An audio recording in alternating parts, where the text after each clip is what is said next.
வீர வணக்கம். ஒடுக்கப்பட்ட மக்களே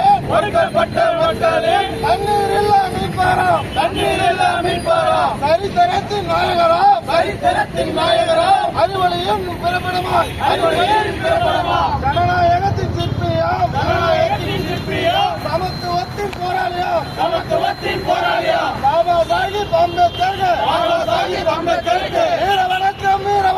வீர வணக்கம்.